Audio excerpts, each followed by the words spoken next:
Bonjour à toutes et à tous.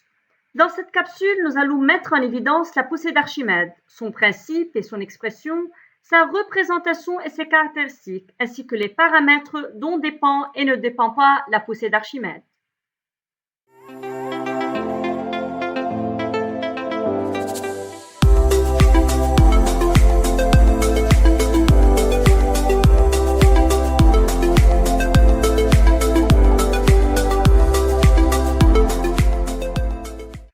En premier lieu, qu'est-ce que la poussée d'Archimède? Pour répondre à cette question, voyons ces différents exemples. Pourquoi ce paquebot ou bien ce navire-là flotte? Pourquoi doit-on exercer un grand effort pour nager et atteindre le fond d'une piscine, disons pour récupérer quelque chose? Pourquoi ce ballon est déposé sur de l'eau et ne coule pas que lorsque j'exerce une pression sur lui? En effet, l'eau exerce une force qui s'oppose au corps descendant vers le fond et qui tend à le pousser vers la surface. Cette force de poussée est verticale et s'applique à tout objet immergé dans un fluide, c'est-à-dire dans un gaz ou bien dans un liquide comme l'eau. Donc, cette force particulière que subit un corps plongé en tout ou en partie dans un fluide, liquide ou gaz est en fait la poussée d'Archimède. D'où provient cette force de poussée d'Archimède? Prenons cet exemple où le fluide ou bien les molécules de fluide exercent une pression sur la totalité de l'objet, sur le haut, le bas, la droite et la gauche de l'objet immergé. On peut négliger les pressions exercées sur les côtés gauche et droite de l'objet puisque tout simplement ces pressions-là se compensent, car à des hauteurs égales, les pressions sont égales aussi, donc elles vont s'annuler. Et la poussée d'Archimède sera juste due à la différence de pression entre la base et le sommet de l'objet immergé.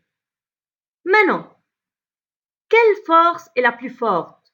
Celle descendante exercée par le fluide sur le haut, le sommet de l'objet, ou bien celle ascendante exercée par le fluide sur la base de l'objet? Puisque la pression au sein d'un fluide est donnée par la relation suivante, P égale à ρ G H, donc la pression augmente avec la profondeur. Par suite, la force descendante exercée par le fluide sur le sommet de l'objet est plus faible que celle ascendante exercée sur la base de l'objet, car la base de l'objet est en fait plus profonde que son sommet.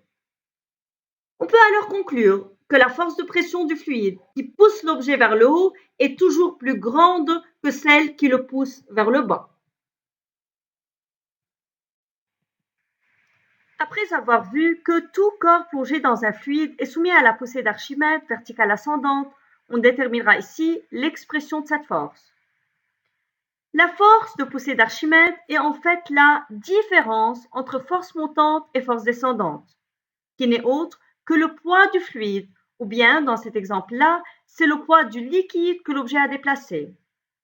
C'est alors égal à la masse du liquide multipliée par l'intensité de la pesanteur G, qui est égale à ρ du liquide multiplié par le volume du liquide déplacé multiplié par G, puisque la masse est en fait égale à la masse volumique ρ multipliée par le volume grand V.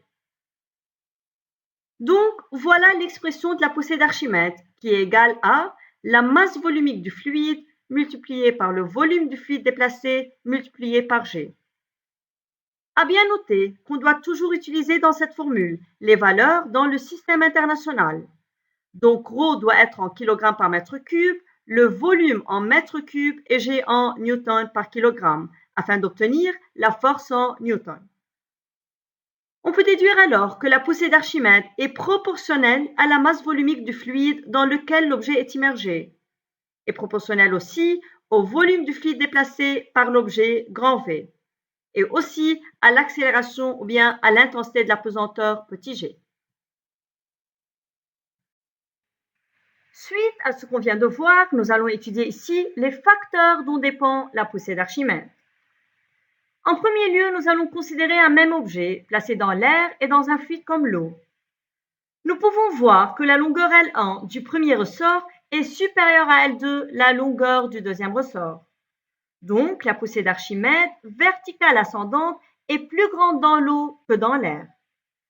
Nous pouvons alors déduire que la poussée d'Archimède dépend de la nature du fluide dans lequel l'objet est immergé. Voilà une deuxième expérience dans laquelle nous allons considérer deux corps de même masse, mais de volumes différents. Ces deux corps-là sont complètement immergés dans l'eau et suspendus à deux ressorts, comme le montre cette figure. Ici, L1 est supérieur à L2.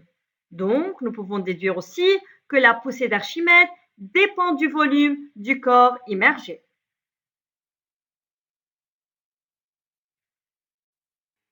Mais est-ce que la poussée d'Archimède dépend de la profondeur de l'objet immergé? Répondons à cela après avoir vu ces différentes figures illustrant le même objet mais placées à de différentes profondeurs. Nous pouvons voir tout clairement que la poussée d'Archimède ne varie pas en fonction de la profondeur, qui n'a donc pas d'influence sur la poussée. Donc nous pouvons dire que l'intensité de la poussée d'Archimède est indépendante de la profondeur de l'objet. Ceci semble étonnant, semble étrange, vu que la pression augmente avec la profondeur. Mais il ne faut jamais oublier que la pression qui s'exerce sur le sommet de l'objet et celle qui s'exerce sur sa base augmentent de la même manière, et donc leur différence reste constante. Maintenant, est-ce que la poussée d'Archimède dépend de la masse du corps pour un même volume? D'après cette figure, ces deux objets ont le même volume mais de différentes masses. Nous remarquons que la valeur de la poussée ne change pas. Donc, nous pouvons conclure que pour des corps de même volume, la poussée d'Archimède ne dépend pas de leur masse. Comment représenter la poussée d'Archimède? Puisque la poussée d'Archimède est une force, donc ça sera représenté par un vecteur ayant 4 caractéristiques. Son point d'application est le centre de la poussée, qui peut être confondu avec le centre de gravité du corps si l'objet est homogène et complètement immergé dans le liquide. Sa direction est verticale. Son sens est opposé au poids de l'objet, donc c'est ascendant vers le haut. Et finalement, son intensité est égale au poids du liquide déplacé. Par suite, F égale à ρ fois V fois G.